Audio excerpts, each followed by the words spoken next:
She gave her last $20 to a stranger. 3 days later, that stranger's grandson proposed. But we're getting ahead of ourselves, because the part that matters isn't the ending. It's what Zoe did in a moment when no one who mattered was watching, when there was nothing to gain, when giving away that $20 meant she had nothing left. That's the moment that started everything. Zoe had been invisible for 8 months. Not literally. She showed up every morning at Lux & Stone, the most exclusive jewelry boutique in downtown Atlanta. She polished the display cases, arranged the diamond presentations, smiled at customers who looked straight through her. But her manager, Tanya, had made one thing clear from the very first week. Zoe was not there to sell. She was there to run errands, dry cleaning, coffee, vault cleaning, whatever Tanya didn't want to deal with herself. And every time Zoe managed to land a sale anyway, Tanya found a reason to flip the commission to one of the senior staff. Paperwork error, client reassignment, whatever excuse fit the day. The senior girls had a name for Zoe behind her back. The placeholder. She knew. She didn't quit. She needed rent. That Tuesday started like every other one. Slow, cold, slightly humiliating. Zoe was rearranging a tray of diamond chokers when the front door opened. An elderly woman walked in. She moved carefully, the way people move when their joints hurt. Her coat was thin. Her sneakers were cracked at the toe. Her hair was tucked under a faded headscarf. She looked like she had taken 3 buses to get there and wasn't entirely sure she had the right address. The senior girls exchanged glances. One of them, Brittany, stepped forward before the woman had even reached the display cases. "Can I help you?" The words were polite. The tone was not. "I just want to look around," the old woman said softly. Tanya materialized from the back room, heels clicking, perfume arriving before she did. She looked the woman up and down the way you look at something you're deciding whether to step on. "This isn't that kind of store," she said, with the cruelest kind of smile, perfectly shaped. "We serve high-end clients. You'd be more comfortable somewhere else." The room laughed. Not loudly, just enough. Zoe felt something tighten in her chest. She set down the choker tray, walked across the floor, and touched the old woman's arm gently. "Can I get you some water?" The room went quiet in a different way. The old woman looked at her like kindness was something she had stopped anticipating. "That would be nice," she said. Zoe brought her water and found her a chair near the sidewall. She sat beside her, ignored the whispers, and smiled. "Take your time. There's no rush." The old woman's hand rested on top of Zoe's. Her skin was soft and dry and full of years. "Good things find good people," she said quietly. "Remember that." Zoe didn't know why those words hit her so hard. She just nodded. Then the old woman straightened in her chair and said something that changed the temperature of the entire room. "I'd like to see 10 luxury sets. Your finest ones. Full sets. Necklace, earrings, bracelet, ring." Zoe blinked. 10? "The best you have." She worked for 55 minutes, matching stones, checking settings, pulling velvet trays from the highest shelves. She moved carefully and intentionally, the way she always did when something mattered. The senior girls watched from a distance like spectators at a bad circus. "She's actually doing it," Brittany whispered. "Let her," someone else said. "It'll be funnier when it falls apart." Tanya stood with her arms crossed, wearing a small smile Zoe had learned to hate. When Zoe laid out the final selection, 10 complete sets, each one more stunning than the last, the old woman clasped her hands together. "I'll take all of them." The room tilted. Zoe exhaled slowly, barely keeping the expression off her face. "That comes to $240,000. Dead silence. Then laughter. Brittany covered her mouth. The old woman patted her pockets, checked her coat, and looked up with a gentle sigh. "I don't have my card on me, dear. My grandson has it. I'll need to reach him." The laughter came harder this time. Out loud, not behind hands. Tanya walked forward slowly, savoring every step. She stopped in front of Zoe, close enough that Zoe could smell her perfume. "You really thought she could afford this?" It wasn't a question. Zoe turned to the old woman. It's okay, don't be embarrassed. The old woman looked back at her with calm, clear eyes. I'm not embarrassed, dear. My grandson will come. I just need a moment. Tanya laughed. Honey, you don't have a grandson with $200,000. And even if you did, he wouldn't be picking you up from a jewelry store in those shoes. She waved toward the door. Security can walk you out. The old woman stood slowly. No rush, no tears. She simply looked at Tanya for a long moment, and then at Zoe. Zoe reached into her bag. Her last 20, the bill she'd been carrying for emergencies. She pressed it into the old woman's hand. For a cab, please. The old woman stared at the bill. Her fingers closed around it.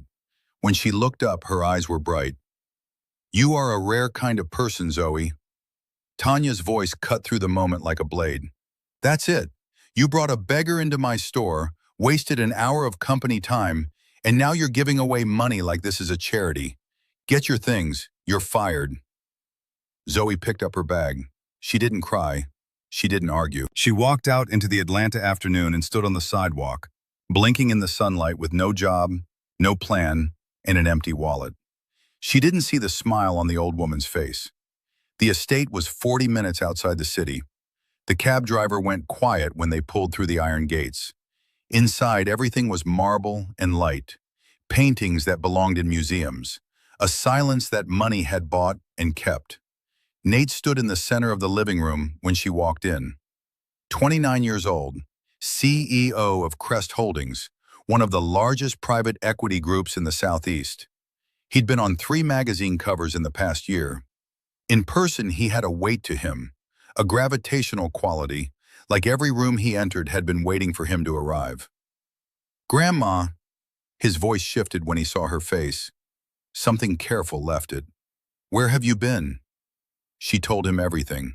The store, the girls, Tanya, and Zoe, the one who brought her water, who sat with her, who gave away her last $20 without knowing who she was giving it to.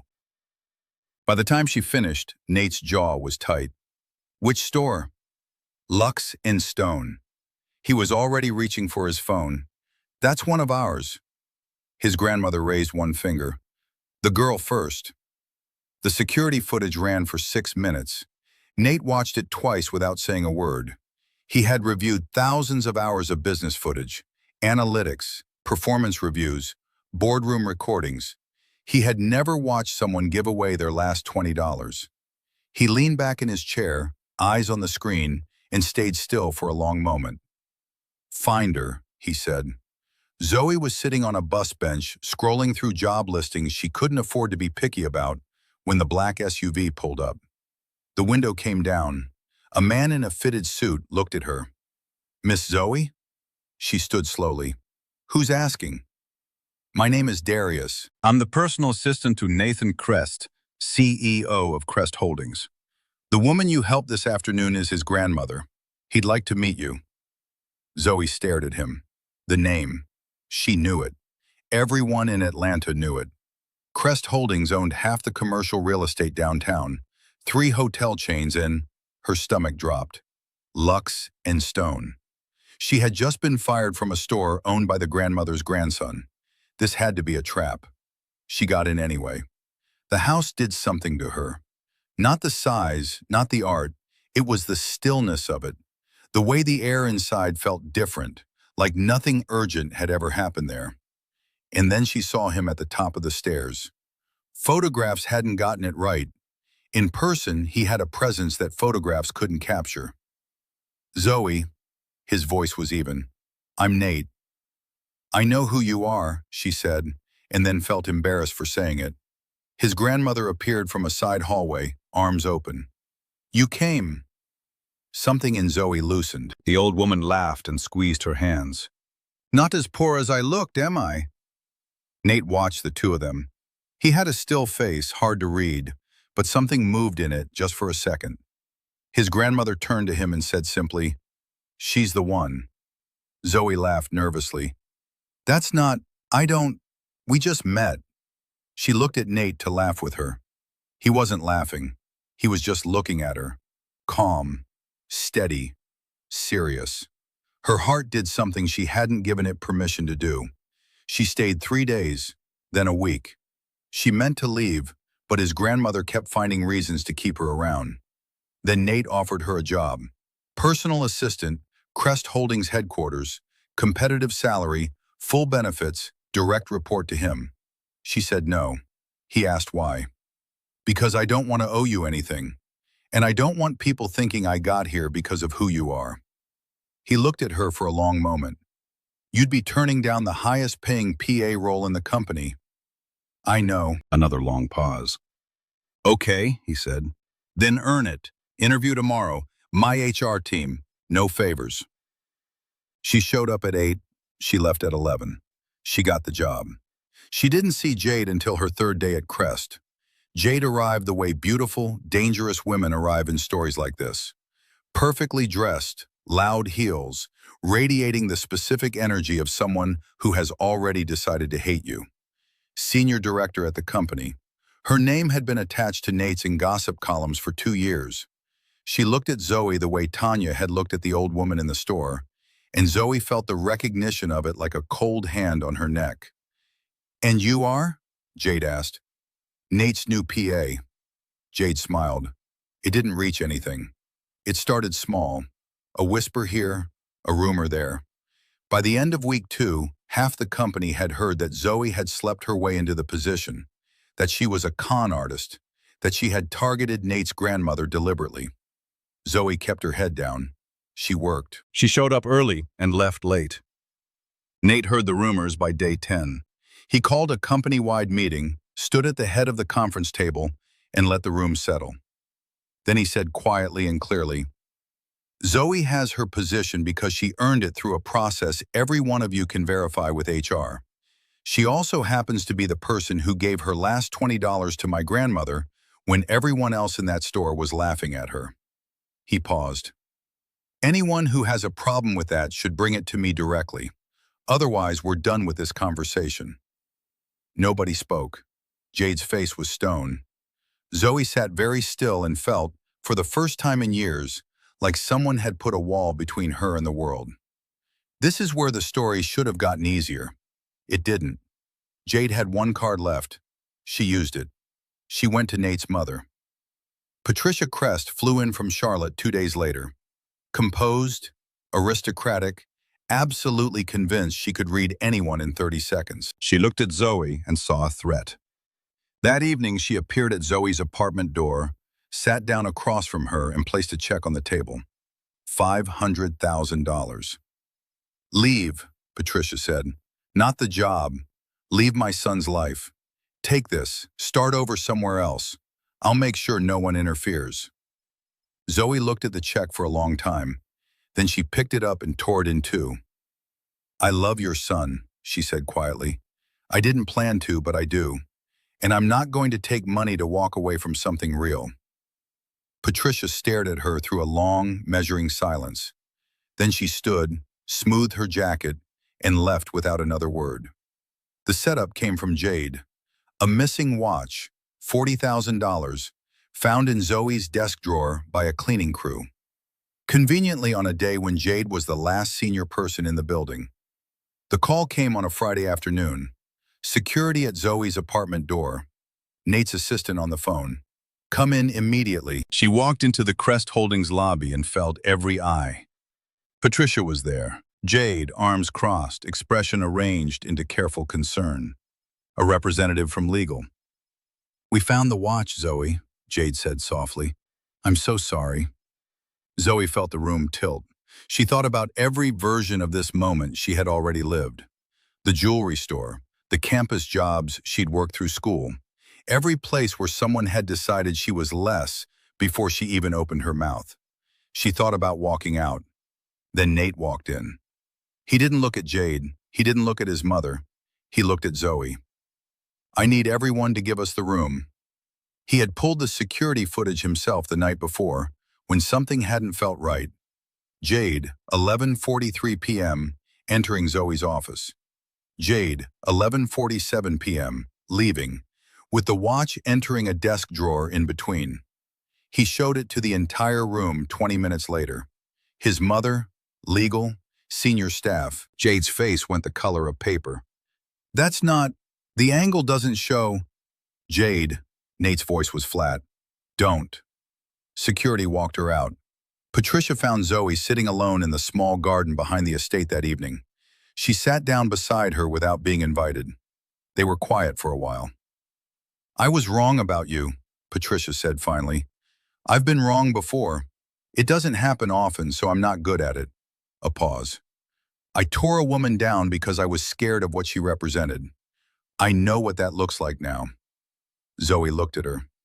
My son loves you, Patricia said. That should have been enough for me from the start. He proposed on a Wednesday. No production, no crowd, just the two of them on the rooftop of Crest headquarters at dusk, the city going gold below them, a small velvet box in his hand. You gave a stranger your last $20, he said, and then you turned down $500,000 to stay.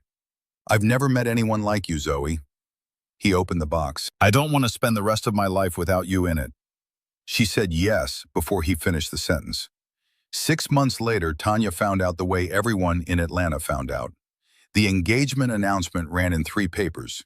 Nathan Crest, CEO of Crest Holdings, engaged to Zoe. The same Zoe. Tanya was at Lux and Stone when her phone lit up. She read the headline, read it again, set her phone face down on the counter, picked it up, read it a 3rd time. Then she received a second notification. Crest Holdings had conducted an internal review of Lux and Stone management practices. Effective immediately, the store manager position was vacant. She had been fired by the man whose grandmother she'd thrown out. The store went quiet.